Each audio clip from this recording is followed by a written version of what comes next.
The Tuskegee experience. They dared to dream to be Americans. They dared to fight. They dared to win.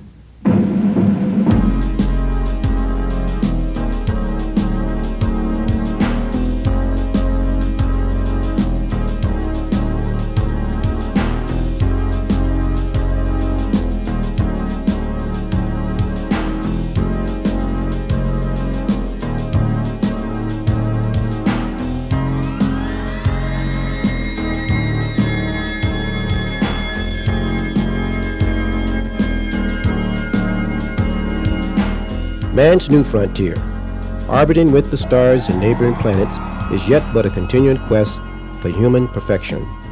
Ever since explorers' discovery of our earthly shores, man's new boundaries now reaches toward the heavens.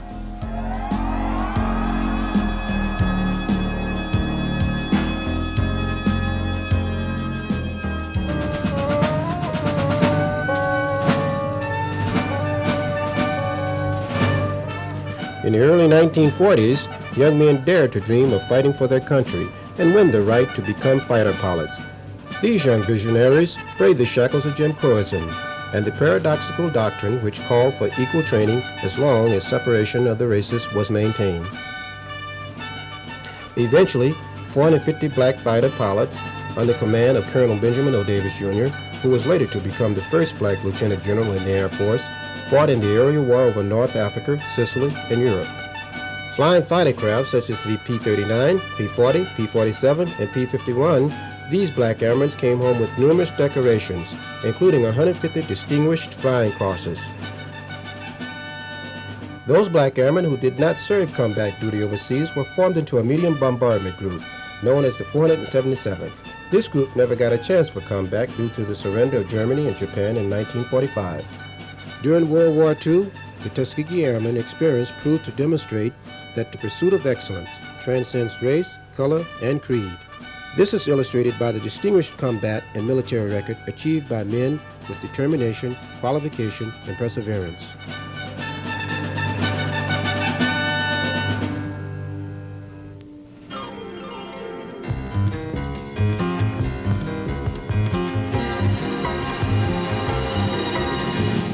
Here in beautiful Seattle, Washington, from July 31st through August 5th, 1984, the Tuskegee Airmen Incorporated presented its 13th annual convention, celebrating this heritage by prefacing the convention theme, Tomorrow, What Will It Bring? The purpose is to provide a basis for Tuskegee membership to continue its efforts in creating avenues for today's youth to carry on the accomplishments and achievements of their predecessors. The TAI National Scholarship Fund is a means of pursuing academic opportunities for the youth who are destined to follow the path of those courageous Tuskegee Airmen.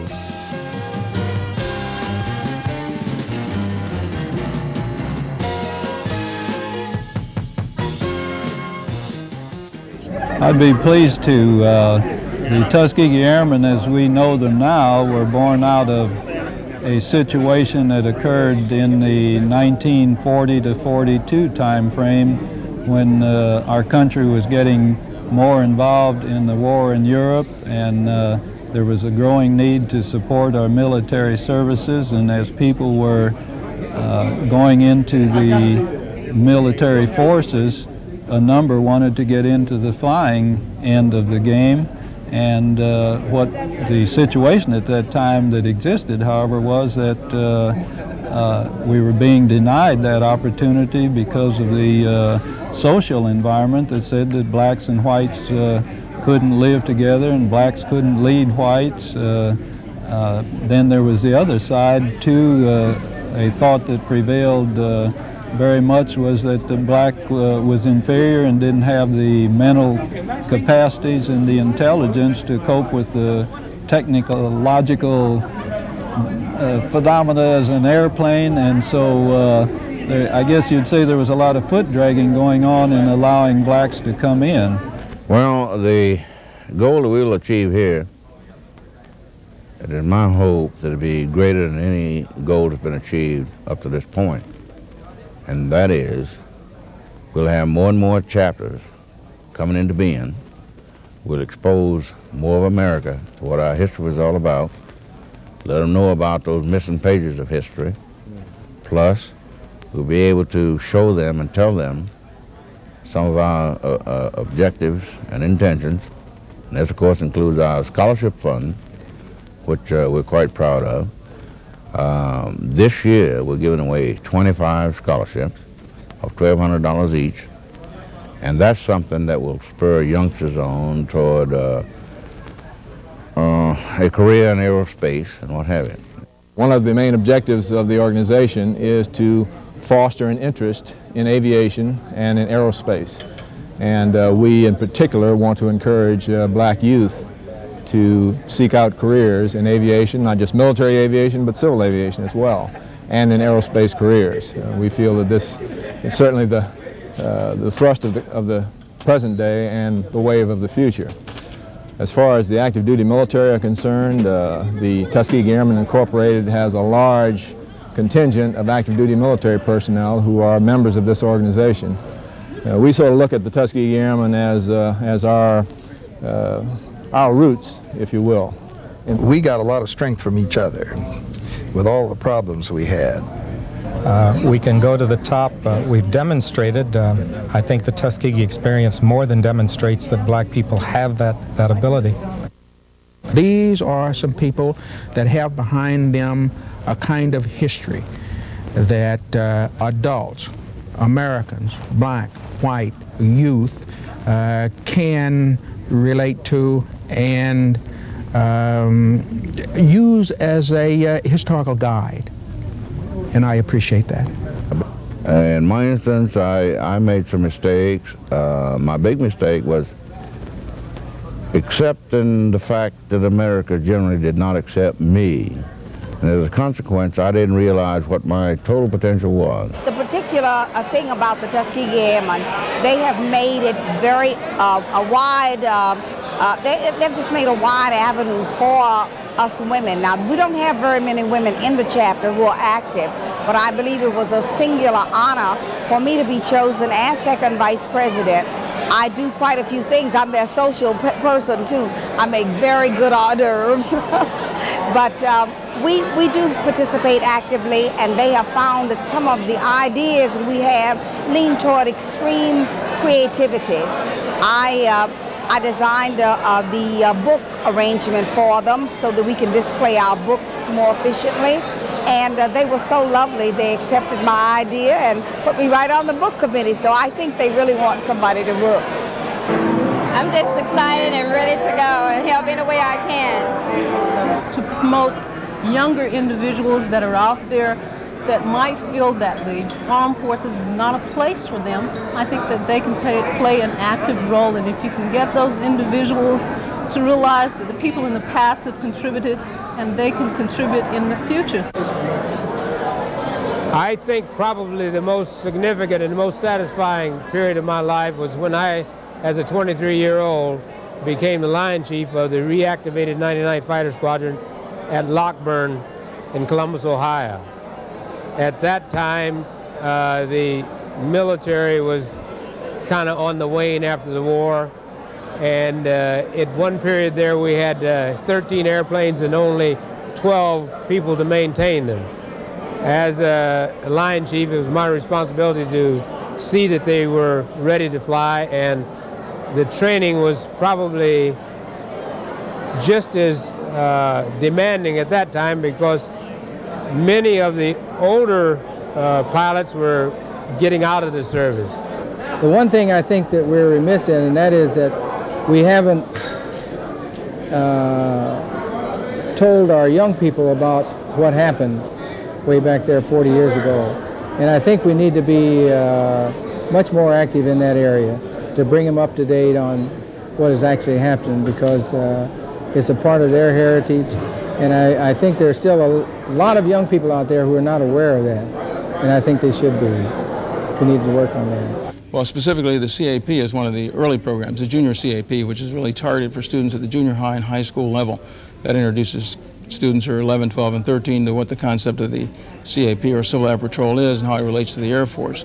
The other programs would be the junior ROTC, the junior Air Force ROT, specifically which is a group of programs for high school students throughout the country, whereby they can take junior ROTC as a freshman in high school and at least learn the mission of the Air Force, some idea of what flying is all about, and where they might interdigitate in that program if they were to either go to college and take advanced ROTC, or if indeed they merely left high school and went into the armed forces. Character is the most essential thing that a man has, and that's all he has. And once you don't allow yourself to escape into the pressures of a gang, the pressures of neighborhood or environment, you can become whatever you wish to become.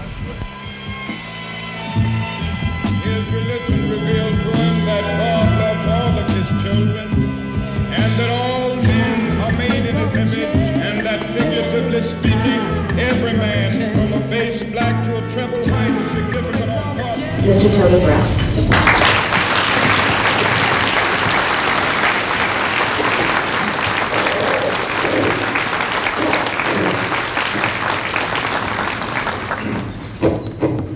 May God grant me the words to speak his thoughts. Let me thank you very much for the introduction and remind me to never have a drink with you again.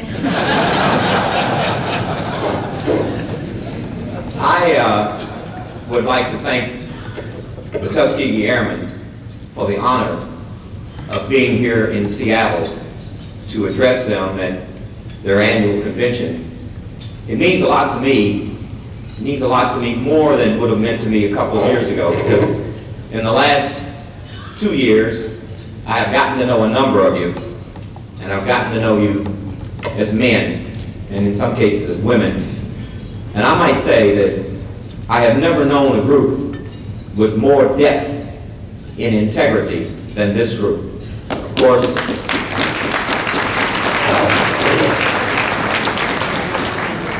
I think it would be only fair as a journalist to observe that you are not without ego either.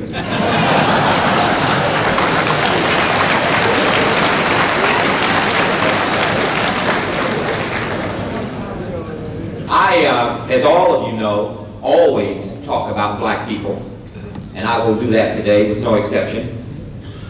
And it always reminds me of discussing our situation in the context of our culture. I think too often we just completely overlook the fact that America is a land of immigrants. When you saw the Olympics, if you saw the 140 nations represented and all the nations of the Eastern Bloc who did not come, you know that in the United States we have a mirror community of every one of these ethnic and racial groups from throughout the world. And you stop and take a good look at who they introduced at the Olympics as the Americans. The real Americans represented us, and they are the Native Americans. The rest of us are hyphenated Americans. We came from somewhere else. We came from England, English Americans, German Americans, Irish Americans, Japanese Americans, and yes, African Americans. It just so happens that everybody can go back to Japan, England, Ireland, but the Negroes cannot go back to Negro land. And that simply demonstrates we never came from anywhere but Africa. And after this many hundreds of years, we are still trying to find our names, which is one of the reasons we have more problems than most people have. They know what they are. Irish people act and behave as Irish people, proud. Jews behave as proud Jewish people, and they're expected to. And somewhere along the line, someone convinced us that we should behave as everything but what we are. You know, I learned in a black high school from a black English teacher named Mrs. Ruth Norman when she introduced us to Hamlet. And at the end, when Laertes was sending his son out into the world, Polonius, he gave him the most famous advice in all of literature.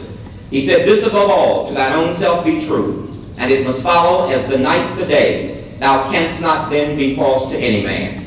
You know, if you look at it very carefully, the final battle for passage to freedom for black people will be fought in our minds.